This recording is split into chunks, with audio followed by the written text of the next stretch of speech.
আজকে আমরা পড়ব ব্রেক ইভেন পয়েন্ট আর শাটডাউন পয়েন্ট।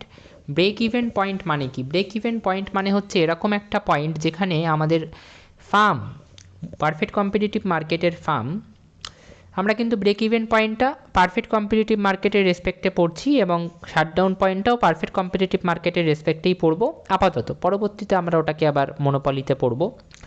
তো ব্রেক ইভেন পয়েন্ট বলতে আমরা এমন একটা পয়েন্টকে বোঝাই যে পয়েন্টে ফার্মের অ্যাভারেজ রেভিনিউ আর অ্যাভারেজ কস্ট সমান হয়ে যায়, বা আরও বলতে পারো যে পয়েন্টে ফার্মের টোটাল রেভিনিউ আর টোটাল কস্ট সমান হয়ে যায়, সেই পয়েন্টকে বলা হয় ব্রেক ইভেন পয়েন্ট। এবার একটা কথা ভালো করে ভেবে দেখো, একটা ফার্মের প্রফিট কীভাবে ক্যালকুলেট হয়? প্রফিটের ক্যালকুলেশনের ফর্মুলা কি? Total revenue minus total cost. Total revenue আর টোটাল কস্ট সমান, তার মানে এটা যদি 10 হয় এটাও হয়তো 10, তাহলে 10 মাইনাস 10 কত হবে? 0। তাহলে যখন ফার্মের প্রফিট 0 হয়ে যায়, প্রফিট 0 হয়ে যায়, সেই পয়েন্টটাকে আমরা কি বলি? সেই পয়েন্টটাকে আমরা বলি হচ্ছে ব্রেক ইভেন পয়েন্ট। যে পয়েন্টে ফার্মের প্রফিট 0 হয়ে যায়, যে পয়েন্টে ফার্মের প্রফিট 0 হয়ে যায়, বা যে পয়েন্টে ফার্মের টোটাল রেভিনিউ এবং টোটাল কস্ট সমান হয়ে যায়, বা যে পয়েন্টে ফার্মের অ্যাভারেজ রেভিনিউ আর অ্যাভারেজ কস্ট সমান হয়ে যায়, সেই পয়েন্টকে আমরা ব্রেক ইভেন পয়েন্ট বলি। এটাকে যদি আমরা গ্রাফিক্যালি দেখতে চাই তাহলে আমরা আগে একটা গ্রাফ আঁকি। এক্স অ্যাক্সিসে আমরা কী নেব? এখানে এই ক্ষেত্রে এক্স অ্যাক্সিসে আমরা কোয়ান্টিটি নেব, ওয়াই অ্যাক্সিসে আমরা এখানে রেভিনিউ নেব এবং কস্ট নেব। আগের ভিডিওতে বলেছি যে বারবার করে ওয়াই অ্যাক্সিসে তোমাদের ওই AR slash AC slash MR slash MC লেখার দরকার নেই, তোমরা রেভিনিউ আর কস্ট লিখবে তাহলেই হবে। নাও পারফেক্ট কম্পিটিটিভ মার্কেটে আমরা জানি যে এআরের যে কার্ভটা, সেই কার্ভটা এআর এবং এমআরের কার্ভটা একটা straight line parallel to X axis, একটা হরাইজন্টাল লাইন দিয়ে রিপ্রেজেন্ট হয়। So this is our AR and this is আমার MR also, and this is our price or demand curve also. এটা আমরা জানি, এগুলো আমরা আগে করেছি। এবার যদি কোনো কারণে এরকম হয়ে যায় যে অ্যাভারেজ কস্টের যে কার্ভটা সেটা এই এআরের উপর দিয়েই চলে গেল, এআরের উপর দিয়েই চলে গেল, এবং দাঁড়াও আর একবার করি,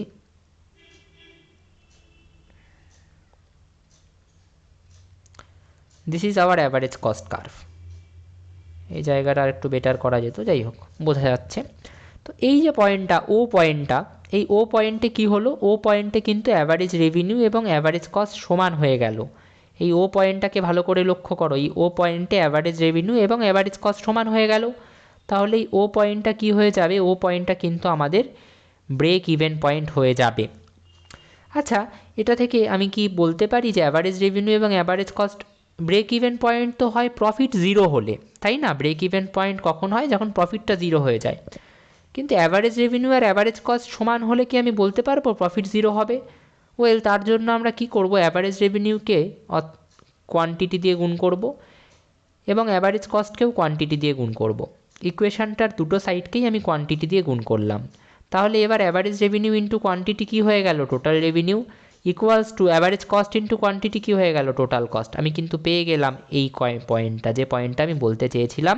এবং টোটাল রেভিনিউ আর টোটাল কস্ট সমান হয়ে গেলে তার মানে total revenue minus total cost 0 হবে, তার মানে প্রফিট 0 হবে, তার মানে ব্রেক ইভেন পয়েন্টও কিন্তু আমরা পেয়ে গেলাম। তাহলে ব্রেক ইভেন পয়েন্ট কোন পয়েন্টটা হয়? যে পয়েন্টে টোটাল রেভিনিউ আর টোটাল কস্ট সমান হয়, বা বলতে পারো অ্যাভারেজ রেভিনিউ আর অ্যাভারেজ কস্ট সমান হয়, বা বলতে পারো যে পয়েন্টের আমাদের অ্যাভারেজ রেভিনিউয়ের কার্ভ এবং অ্যাভারেজ কস্টের কার্ভ ইন্টারসেক্ট করে। যে পয়েন্টে অ্যাভারেজ রেভিনিউয়ের কার্ভ আর অ্যাভারেজ কস্টের কার্ভ ইন্টারসেক্ট করে সেই পয়েন্টে আমরা ব্রেক ইভেন পয়েন্ট পাই। দেখো,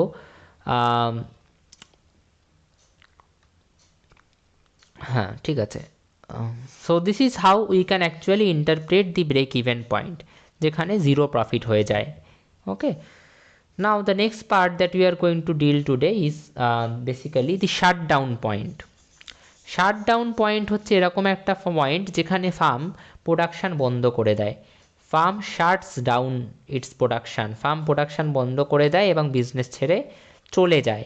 ফার্ম শাটস ডাউন, ফার্মটা বন্ধ হয়ে যায়। আচ্ছা, একটা ফার্ম কখন বন্ধ হতে পারে? একটা ফার্ম তখনই বন্ধ হতে পারে যখন সে নিজের কস্টিংটা আর চালিয়ে যেতে পারছে না, মানে তার প্রোডাকশান করতে যা কস্ট দরকার সেই কস্টটা সে আর চালাতে পারছে না, তার পক্ষে আর সেই খরচটা বহন করা পসিবল হচ্ছে না, ক্যারি করা পসিবল হচ্ছে না, তখন সে শাটডাউন করে দেয়। শাটডাউন পয়েন্টটা গ্রাফিক্যালি বোঝানোর আগে আমি তোমাদেরকে একটুখানি থিওরিটিক্যালি বলে দিই যে যদি কখনো এরকম হয় যে একটা ফার্মের টোটাল রেভিনিউ আর টোটাল ভ্যারিয়েবল কস্ট ইকুয়াল হয়ে গেল, ভালো করে বুঝবে। টোটাল রেভিনিউ মানে কি? টোটাল রেভিনিউ মানে হচ্ছে যে ওই ফার্মের যাবতীয় আয়, সব আয় মিলিয়ে, আমরা রেভিনিউ তো পড়েছি, আমরা তো জানি টোটাল রেভিনিউ মানে কি। ওই ফার্ম তার টোটাল আউটপুট বা টোটাল প্রোডাকশান মার্কেটে সেল করে টোটাল যে আর্নিং করছে সেটা হচ্ছে তার টোটাল রেভিনিউ। আমি ধরে নিলাম যে এক বছরে তার টোটাল রেভিনিউ হয়েছে 200 টাকা। এবং টোটাল ভ্যারিয়েবল কস্ট মানে কি? টোটাল ভ্যারিয়েবল কস্ট মানে হচ্ছে যে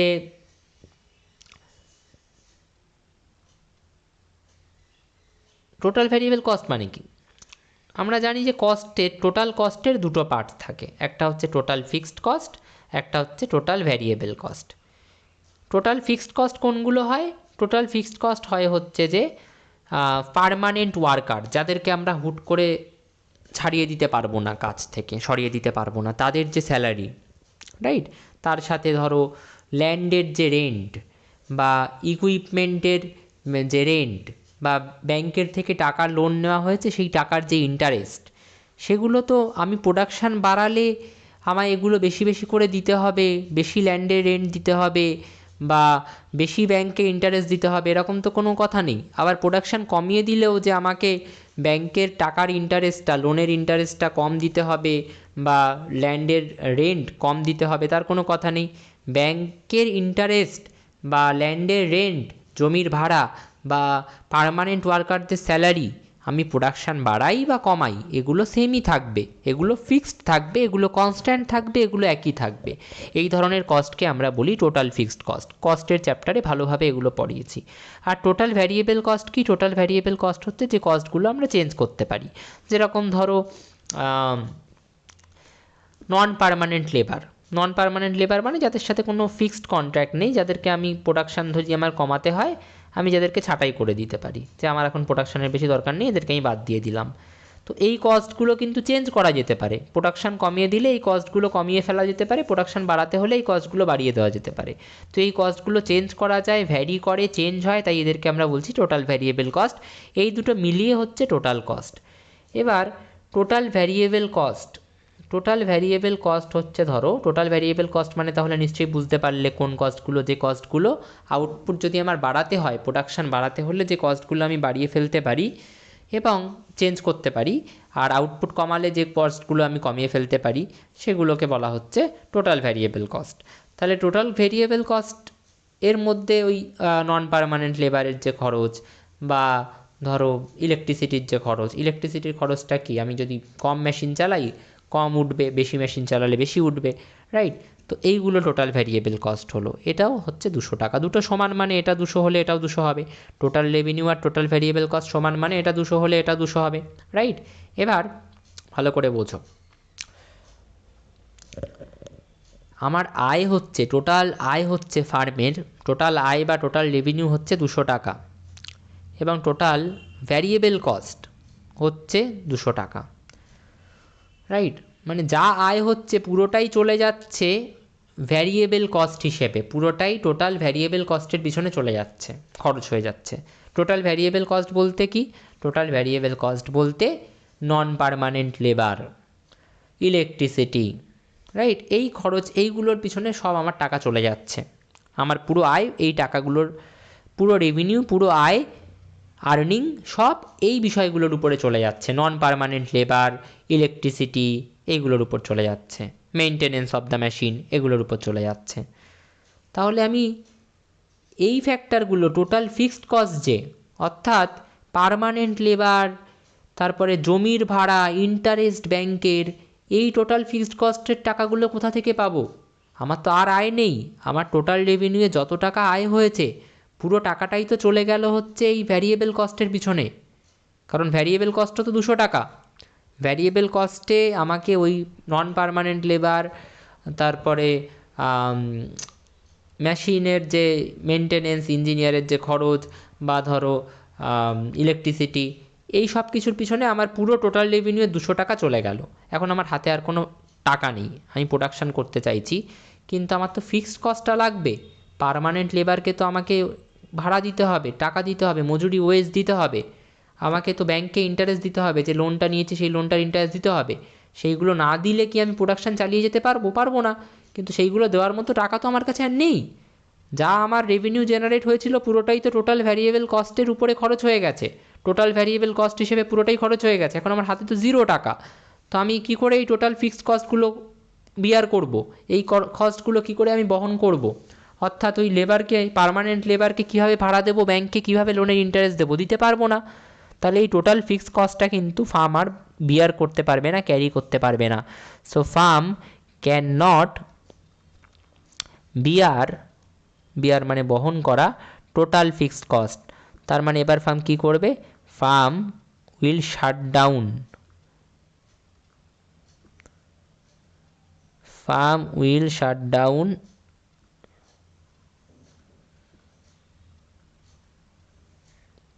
প্রোডাকশান বন্ধ করে দেবে। ফার্ম কি করবে? প্রোডাকশান বন্ধ করে দেবে।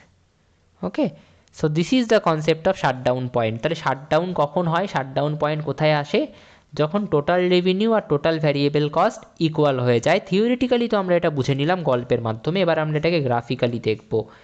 তো গ্রাফিক্যালি এটার দেখার অ্যাপ্রোচটা একটু অন্যরকম। গ্রাফিক্যালি তো আমরা টোটাল রেভিনিউ কার্ভ আর টোটাল ভ্যারিয়েবল কস্ট কার্ভ এঁকে দেখবো না, আমরা গ্রাফিক্যালি অ্যাভারেজ রেভিনিউ কার্ভ আর অ্যাভারেজ ভ্যারিয়েবল কস্টের মাধ্যমে এটা দেখব। এবং তারপরে আমি তোমাদেরকে বলেও দেবো যে কীভাবে দুটোকে রিলেট করা যেতে পারে। তো গ্রাফিক্যালি কখন শাটডাউন পয়েন্ট হবে? যখন অ্যাভারেজ রেভিনিউ কার্ভ আর average variable cost curve equal হয়ে যাচ্ছে। কীভাবে এইটা আর এইটা এক হচ্ছে? মানে তোমরা হয়তো ভাবছো, এক্ষুনি তো বললো যে টোটাল রেভিনিউ আর টোটাল ভ্যারিয়েবল কস্ট যখন ইকুয়াল হবে তখনই শাটডাউন পয়েন্ট হবে। এখন আবার বলছে অ্যাভারেজ রেভিনিউ আর অ্যাভারেজ ভ্যারিয়েবল কস্ট যখন ইকুয়াল হবে তখনই শাটডাউন পয়েন্ট হবে। কীভাবে দুটো ইকুয়াল সেটা আমি পরে বলছি, একটু পরে বলছি। আপাতত আমাকে গ্রাফটা আঁকি। সো এটা কি কার্ভ হচ্ছে আমাদের? এটা আমাদের এআর কার্ভ, আবার এটাই আমাদের এমআর কার্ভ, রাইট? আচ্ছা, তো প্রথমে আমি যেটা করলাম সেটা হচ্ছে যে আমি প্রথমে এমসি কার্ভটা এঁকে নিই। এমসি কার্ভটা আঁকলেও হয়, এখানে এমসি কার্ভটা যে আঁকতেই হবে তার কোনো মানে নেই। এমসি কার্ভটা তোমরা চাইলে নাও আঁকতে পারো, আমি এখানে এঁকে দেবো। বাট তার আগে আমি এমসি কার্ভ আঁকার আগে আমি জাস্ট তোমাদেরকে আগে এমসি কার্ভ এঁকে বিষয়টা জটিল হবে। এখন আপাতত আগে আমি এমসি কার্ভ আঁকছি না, আগে আমি তোমাদেরকে এভিসি কার্ভ আঁকছি। ABC, average variable cost curve.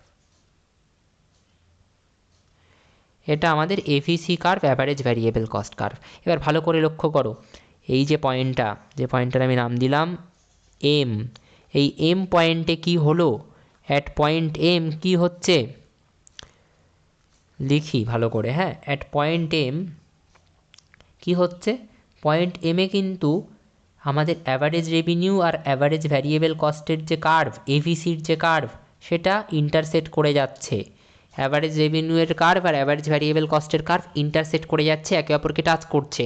তার মানে পয়েন্ট এম এ অবশ্যই অ্যাভারেজ রেভিনিউ আর অ্যাভারেজ ভ্যারিয়েবল কস্টের কার্ভ, অ্যাভারেজ রেভিনিউ আর অ্যাভারেজ ভ্যারিয়েবল কস্ট সমান হচ্ছে। অবশ্যই পয়েন্ট এমে এটা হচ্ছে, এবং এটা যখনই হচ্ছে সেই পয়েন্টটাকেই আমরা কি বলছি? Shutdown point. তাহলে পয়েন্ট এমকে আমি কি বলবো? Shutdown point. ওকে, এইবার এখানে আরও একটা কনসেপ্ট আছে যেটা লাগবে, সেটা হচ্ছে যে একটু আগেই তো বলেছি যে শাটডাউন তখনই হবে যখন টোটাল রেভিনিউ আর টোটাল ভ্যারিয়েবল কস্ট ইকুয়াল হয়। গ্রাফিক্যালি এখন আবার বললাম যে শাটডাউন তখন হচ্ছে, বা শাটডাউন পয়েন্ট তখন হচ্ছে যখন অ্যাভারেজ রেভিনিউ আর অ্যাভারেজ ভ্যারিয়েবল কস্ট ইকুয়াল হয়। দুটো কী করে একই? তো দুটো একই কীভাবে দেখো, এই অ্যাভারেজ রেভিনিউ আর অ্যাভারেজ ভ্যারিয়েবল কস্ট ইকুয়াল, তাই তো আমি কি করলাম? দুটোর সাথেই কিউ গুণ করে দিলাম, কোয়ান্টিটি গুণ করে দিলাম।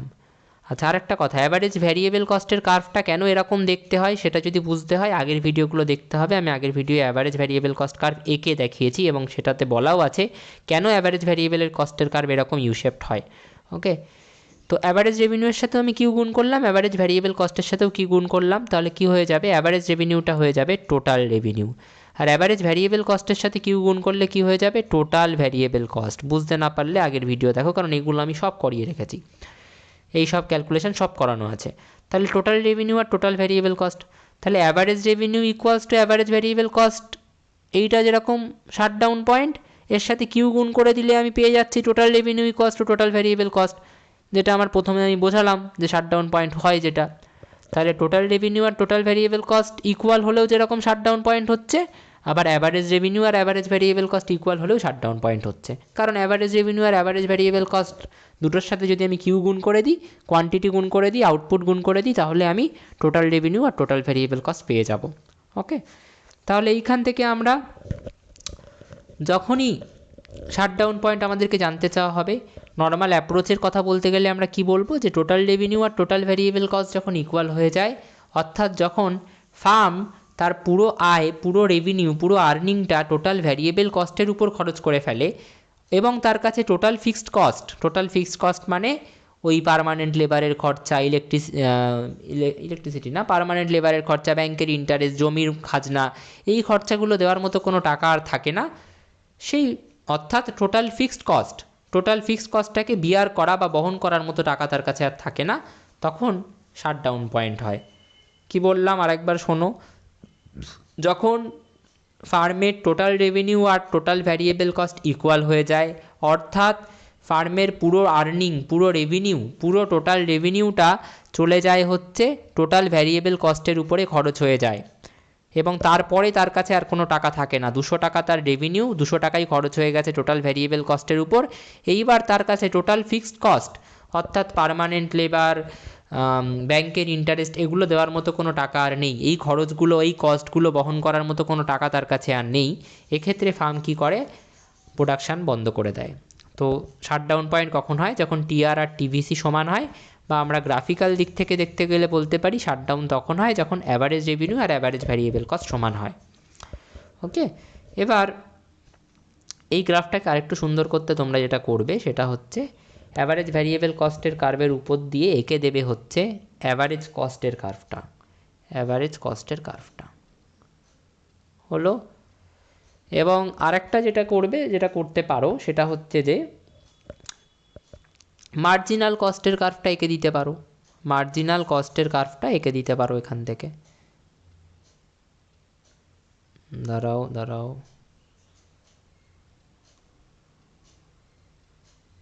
এমসির কার্ভটা এঁকে দিতে পারো। ব্যাস, যদি এই দুটো কার্ভ নাও আঁকো, অ্যাভারেজ কস্টের কার্ভ আর মার্জিনাল কস্টের কার্ভ নাও আঁকো, তাতেও তোমাকে যে কেটে দেবে তা না। শাটডাউন পয়েন্ট দেখাতে গেলে খালি অ্যাভারেজ রেভিনিউ আর অ্যাভারেজ ভ্যারিয়েবল কস্টের কার্ভটাকে ইন্টারসেক্ট করে দেখিয়ে দিলেই হয়। কিন্তু এই দুটো কার্ভ যদি এঁকে দিতে পারো সাথে অ্যাভারেজ কস্টের কার্ভ আর মার্জিনাল কস্টের কার্ভ, তাহলে খুবই ভালো। ঠিক আছে, তো আমরা কি শিখলাম, আমরা এই পুরো চ্যাপ্টার থেকে শিখলাম যে ব্রেক ইভেন পয়েন্ট কখন হবে, যখন অ্যাভারেজ রেভিনিউ আর অ্যাভারেজ কস্ট সমান হবে। এবং অ্যাভারেজ রেভিনিউ অ্যাভারেজ কস্ট সমান হচ্ছে মানে কিউ দিয়ে যদি দুটো সাইডেই গুণ করে দিই, তাহলে টোটাল রেভিনিউ আর টোটাল কস্টও সমান হবে। টোটাল রেভিনিউ আর টোটাল কস্ট সমান হবে মানে হচ্ছে যে প্রফিট মানে পাই, অর্থাৎ total revenue minus total cost, সেটা কি হবে, 0 হবে। সেইটাকেই আমরা বলি হচ্ছে ব্রেক ইভেন পয়েন্ট।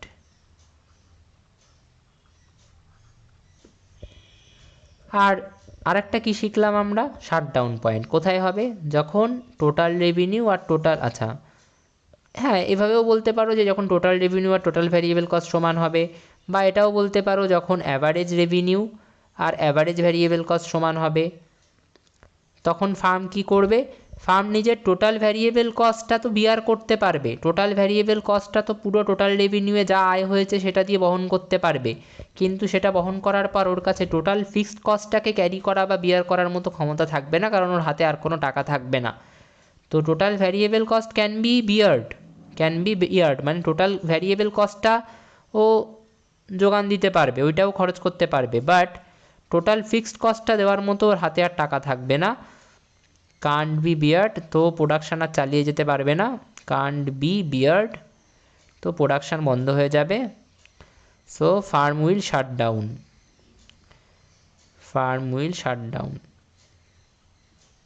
এবং দুটো কনসেপ্টকেই কিন্তু গ্রাফিক্যালি তোমাদেরকে দেখাতে হবে। তাহলে যখন অ্যাভারেজ রেভিনিউ আর অ্যাভারেজ কস্ট সমান হয়, that is break even point. যখন অ্যাভারেজ রেভিনিউ আর অ্যাভারেজ ভ্যারিয়েবল কস্ট সমান হয়, ভালো করে এই দুটো জায়গা ফোকাস করে নাও যে যখন অ্যাভারেজ রেভিনিউ আর অ্যাভারেজ কস্ট সমান হয় that is break break even, আর যখন অ্যাভারেজ রেভিনিউ আর অ্যাভারেজ ভ্যারিয়েবল কস্ট সমান তখন শাটডাউন।